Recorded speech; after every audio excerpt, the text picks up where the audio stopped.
पुत्रदा एकादशी पूरे साल में 2 बार आती है। एक श्रावण के महीने में आती है, दूसरी पोषादिक क्रम में। जिस नारी को संतान नहीं हो रही हो, बहुत प्रयास कर लिया हो, पुत्रदा एकादशी पूरे साल में 2 बार आती है। एक श्रावण के महीने में आती है, दूसरी पोषादिक क्रम में आती है। पुत्रदा एकादशी होती है, ये संतान की वृद्धि करने वाली होती है। शंकर जी के मंदिर में जाकर, भगवान शिव के मंदिर में पूजन करके घी का 1 कटोरी में घी और 1 कटोरी में खीर शंकर के सामने रख देते हैं। भगवान शंकर के मंदिर पर चौखट पर घी का दिया लगा देते हैं। शंकर जी की चढ़ी हुई 1 बेलपत्र साथ में रखें और 1 बेलपत्र को उठाकर शंकर जी के मंदिर की चौखट पे ही बैठकर चबा चबा कर खा लेते हैं। जो 1 बेलपत्र लेकर आए हैं वो अपने पति को खिला देते हैं। कहते हैं पुत्रदा एकादशी के दिन ये कर लेने पर संतान की प्राप्ति हो जाती है, पुत्र की प्राप्ति हो जाती है। महापुराण की कथा कहती है, आप अगर विश्वास रखे हो, सफेद आंकड़े की जड़, जिस नारी का संतान नहीं हो, गर्भ नहीं ठहरा हो, सफेद आंकड़े की जड़, जिस देव अधिदेव महादेव की कथा जिस तुम्बरुका जी ने श्रवण कराई है, शंकर भगवान जिनके सामने बैठकर शिव पुराण की कथा सुन रहे हैं, उन तुम्बरुका जी का नाम लेकर शिवलिंग पे से 21 बार घुमाकर मंदिर में ही कमर पर 7वें दिन रजस्वला धर्म के जो बांध लेता है और 1 पीपल का पत्ता अवधूतेश्वर महादेव का नाम लेकर शंकर पर चढ़ाकर उसको गाय के दूध में उकाल कर रात्रि को दोनों पति पत्नी अगर पीकर सोते हैं, 3 महीने में भगवान भोलेनाथ उसकी गोद भर देते हैं। ये शिव तत्व। शंकर देता जरूर है। अच्छा, संतान नहीं हो, किसी नारी की गोद अगर, स्त्री की गोद अगर खाली रह जाए तो भी दुख होता है उसको कि मेरे घर में औलाद नहीं, संतान नहीं। हम कई बार कहे, आज फिर कहते हैं, ये टेस्ट भी बाद में कराना, सारी जांचें बाद में कराना। एक बार शंकर का भजन कर कर देखना। पिछले वर्ष कथा में तुमरुका जी की जो कथा कही थी, यूट्यूब पर डली हुई, अगर आप लोगों ने नहीं सुनी हो तो उसको निकालना यूट्यूब पर। श्री तुमरुका शिव महापुराण की कथा हमने कही थी, तुमरुका जी का व्याख्यान, उसमें वर्णन किया था। सब जगह से अगर हार जाओ और सारे रिपोर्ट आपकी आपने सब दूर दिखा ली, तो एक बार शंकर पर भरोसा कर कर तुमरुका जी का नाम लेकर सफेद आंकड़े की जड़ को शिव जी पे से रजस्वला धर्म के 7वें दिन 21 बार घुमा लो, नाम गोत्र बोलकर कमर में लाल धागे में बांध लो, पीपल के पत्ते शिव जी को चढ़ाओ, उठाकर लाओ, उस 1 पत्ते को रात्रि को गाय के दूध में उकालो और उस दूध को दोनों पति पत्नी पियो, साथ रहिए। समय आएगा, बाबा चाहेगा तो 3 या 4 महीने में गर्भ ठहर ही जाएगा। सारे डॉक्टर को दिखा लिया अपनी जगह, टेस्ट भी करवा लिया अपनी जगह, पर एक बार प्रयोग, और वो विश्वास रखकर करना पड़ेगा। शंकर पर जो भी कार्य कर रहे हो आप, जो उपाय कर रहे हो आप, शिव का स्मरण कर, भगवान पर अगर विश्वास रखोगे, भरोसो दृढ़ इन चरणन कहो, श्री वल्लभ नक चंद्र छटा बिन सब जगमा ही अंधेरो। अगर भरोसा है तो शंकर है, और भरोसा नहीं तो शिव कहां से। विश्वास लेकर अगर आए हो तो काम तो होगा। ये लोग काशी से आए हुए हैं, विश्वास लेकर ही तो आए होंगे कि हम जाएंगे शंकर की कथा में तो बाबा कृपा जरूर करेगा। कई लोग यहाँ पर बैठे हुए हैं जो विश्वास लेकर आए हुए हैं, दूर दूर से आए हुए हैं, केवल विश्वास लेकर कि भगवान कृपा करेगा किसी ना किसी रूप में, मुझे विश्वास है कि बाबा मेरी सुनेगा। और फिर कहता हूं, कथा में अगर आपने मन लगा लिया, भले टीवी चैनल के माध्यम से श्रवण कर रहे हो, भले मोबाइल के माध्यम से श्रवण कर रहे हो, भले पंडाल में सुन रहे हो, बाबा से अगर दिल से आपने अगर कह दिया तो 3 महीना बहुत होता है सब कामना पूरी होने के लिए। मेरा बाबा आपको कुछ ना कुछ दे ही देता है, बस आपकी रुचि के अनुसार सुख प्रदान कर ही देता है। भगवान कृष्ण की 16,108 रानियां थी। कितनी रानियां? जम के बोलो जरा। 16,108 8 पर 16,108 रानियां होने पर भी भगवान कृष्ण के यहाँ जब औलाद नहीं हुई तब भगवान कृष्ण ने अपने गुरु गर्गाचार्य बाबा को बुलवाया और द्वारकापुरी में बुलवा कर पूछा, गुरुदेव मेरी 16,108 रानियों से औलाद नहीं होती, संतान नहीं होती, मैं क्या करूं? गर्गाचार्य बाबा ने कहा, तुम चिंता मत करो, पार्थिव शिवलिंग का निर्माण करो। शंकर भगवान के शिवलिंग का निर्माण कर कर एक एक रानी के साथ में 11-11 दिन तक बैठकर शिव जी का अभिषेक करो। और पार्थिव शिवलिंग का निर्माण गर्गाचार्य बाबा के कहने पर भगवान कृष्ण ने करा। एक एक रानी के साथ में 11-11 दिन तक भगवान शिव का अभिषेक करा। तब भगवान शंकर प्रकट हो गए और शिव जी प्रकट होकर बोले, कन्हैया मांगो तुम्हें क्या चाहिए? शंकर भगवान ने जब कहा, कृष्ण बोले मेरे यहाँ औलाद नहीं है। शिव जी ने कहा, क्यों चिंता करते हो? तुमने 11-11 दिन तक एक एक रानी के साथ में बैठकर मेरा अभिषेक करा है। जाओ मैं तुम्हें वर प्रदान करता हूं कि एक एक रानी से तुम्हें 11-11 संतान होगी और 1,77,186 भगवान कृष्ण के बच्चे हुए। ये शंकर जी की कृपा से। अब तुम्हें कितने चाहिए बोलो?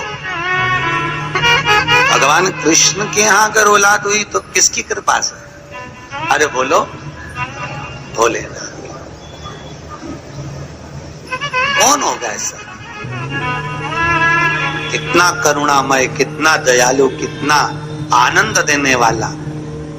ब्रह्मलोक के देवता भगवान ब्रह्मा, वैकुंठ के देवता भगवान विष्णु और पृथ्वी का देवता अगर कोई है, इस मृत्यु लोक का अगर कोई देव है तो वो देवों का देव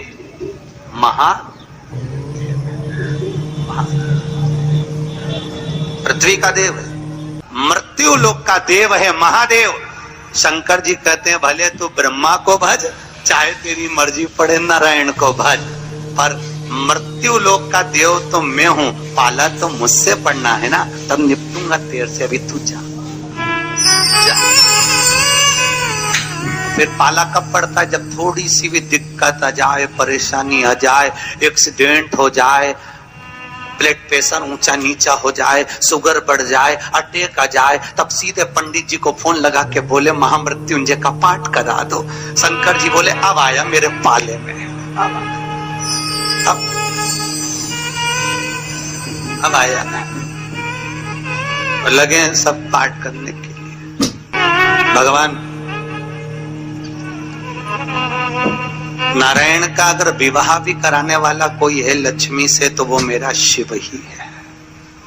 कौन ने कराया था विवाह? शंकर भगवान। क्या नाम है माता लक्ष्मी की, माता जी का? अरे यहीं तो कोई ऊपर बोल रहा था, गुरुजी हमारे गुलबर्गा में तो खूब कथा होती है, आपको मालूम है गुरुजी? खूब कथा हुए हमारे यहाँ, खूब कथा चले। तो हमने कहा अच्छी बात है, बताओ जल्दी से माता लक्ष्मी जी की माँ का नाम क्या है? बोलो तो। हर हर महादेव। माता लक्ष्मी की माँ का नाम था ख्याति देवी। क्या नाम था? ख्याति देवी। कितनी लक्ष्मी हुई? अष्टलक्ष्मी। उसमें से नारायण को कितनी लक्ष्मी भी आई? 2 लक्ष्मी। एक माता ख्याति की पुत्री श्री लक्ष्मी और दूसरी समुद्र देवता की बेटी लक्ष्मी महालक्ष्मी। ये 2 लक्ष्मियां भगवान नारायण को भी आई। कौन कौन सी लक्ष्मी भी आई? जम के बोलो। एक श्री लक्ष्मी, कौन है ये? माता ख्याति की बेटी। और दूसरे नंबर पर महालक्ष्मी, कौन है ये? समुद्र देवता की बेटी। अब जिस नारायण भगवान के साथ में मंदिर में लक्ष्मी जी की पूजन करते हो, वो लक्ष्मी इन दोनों में से कौन सी? बोलो जल्दी। महालक्ष्मी तो मात्र 7 दिन तक भगवान नारायण के साथ रुकी थी और 7 दिन रुकने के बाद में जब श्री लक्ष्मी ने भगवान शिव से जाकर निवेदन करा, भोलेनाथ मेरे प्रभु नारायण का विवाह समुद्र देवता की बेटी महालक्ष्मी के साथ भी हुआ है, आप करुणा करिए। तब भगवान भोलेनाथ ने पार्वती जी का एक मंगल सुमंगल आनंदमय तीज का व्रत बताया। तीज का व्रत जब श्री लक्ष्मी ने करा, वो व्रत आज भी माताएं करती हैं, निमाणी की पूजन करती हैं।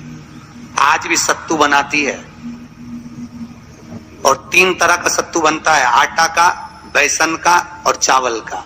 तीनों का अलग अलग प्रमाण है। कल आपको कथा में बताएंगे कि आटे के सत्तू का क्या प्रमाण है, और आपको मालूम हो तो आप हमें बता देना, उसमें कोई दिक्कत वाली बात नहीं हो। तो कथा तो ऐसी चलेगी, आधी हम बाँचे आधी तुम बाज देना। आटे का सत्तू, चने की दाल का सत्तू और चावल का सत्तू, ये तीनों क्यों बनते हैं? और सत्तू भी बनाओ तो चक्की ऐसा बना लो, पर पिंडा बनाना क्यों जरूरी होता है? वो पिंडे का क्या महत्व है? और श्री लक्ष्मी और महालक्ष्मी की कथा में वर्णन है दोनों। वो कथा कल आएगी, उसको अपन कल लेंगे।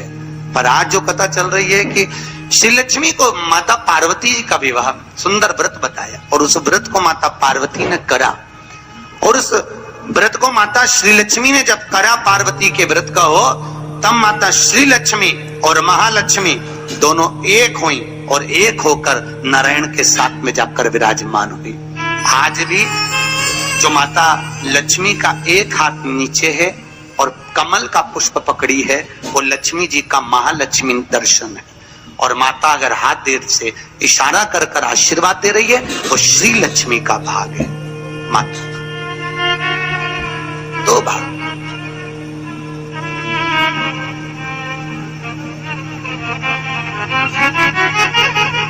दो भाग में भी आज बाबा भोलेनाथ की कथा कर रही करुणा सागर भगवान शिव जो आनंद की राशि हैं, मृत्यु लोक का जो देव है महादेव, पृथ्वी पर रहने वाले जीवों को कष्ट ना हो, उनको सुख ही देने वाले, सदा प्रसन्नता प्रदान करने वाले। बद्रीनाथ किसका था? जिस बद्रीनाथ में नारायण बैठे हुए हैं, आप लोग बोलते हो ना बद्री विशाल भगवान की, अच्छे से बोलो, बद्री विशाल भगवान की। कौन बैठा बद्री विशाल में?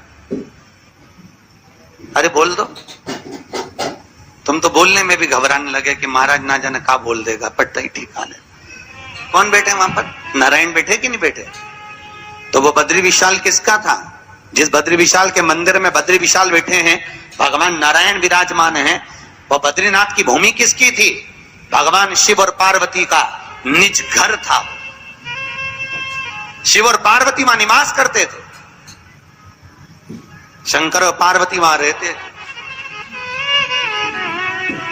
एक बार भगवान नारायण के साथ में लक्ष्मी मैया भ्रमण के लिए निकली बद्री का आश्रम, अलकनंदा नदी के तट पर।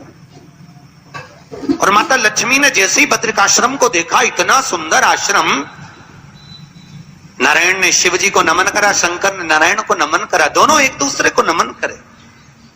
और इतने में नारायण लक्ष्मी को लेकर वापिस जाने लगे तो लक्ष्मी जी ने नारायण को रोक लिया और कहा, प्रभु रुकिए, मेरे वचन को सुनो, ये बद्रिकाश्रम मुझे बहुत अच्छा लग रहा है, नाथ कुछ भी करो पर ये बद्रिकाश्रम मेरा होना चाहिए। भगवान नारायण ने कहा, लक्ष्मी ये कभी नहीं हो सकता, क्योंकि यह शिव का वासा, ये शंकर की जगह, ये भोलेनाथ जी की जगह है। और अगर ये शंकर जी का निज निवास है, शंकर जी का स्थान है, तो तुम्हारा कैसे हो सकता है? लक्ष्मी जी बोली, प्रभु चाहे कुछ भी हो जाए पर ये बद्रिकाश्रम मेरा होना चाहिए। लक्ष्मी जी जिद बैठ गई। होता है, अब पत्नी अगर जिद बैठ जाए तो तुम्हें तो मालूम है, आधी रात के मेडिकल खुलवा के बाम की शीशी लेके आए, तो वो तो बद्रिकाश्रम। लक्ष्मी जी जिद पर अड़ गई। भगवान नारायण ने लक्ष्मी को ओम नमः शिवाय, श्री शिवाय नमस्तुभ्यम। स्वागत है आपका शिव शक्ति आस्था चैनल पर। तो दोस्तों आज हम बात करेंगे पुत्रदा एकादशी के बारे में, जो कि 10 जनवरी को है। तो दोस्तों इस उपाय को करने के लिए आप इस कथा को श्रवण कीजिए और इस उपाय को कीजिए, यकीन मानिए ज़रूर आपको लाभ होगा और वृद्धि होगी। तो दोस्तों इस उपाय को करिए और सर्वप्रथम इस कथा को सुनकर ही इस उपाय को कीजिए। पूज्य गुरु पंडित प्रदीप मिश्रा जी ने बहुत ही सरल उपाय बताया है। बोलिए हर हर महादेव।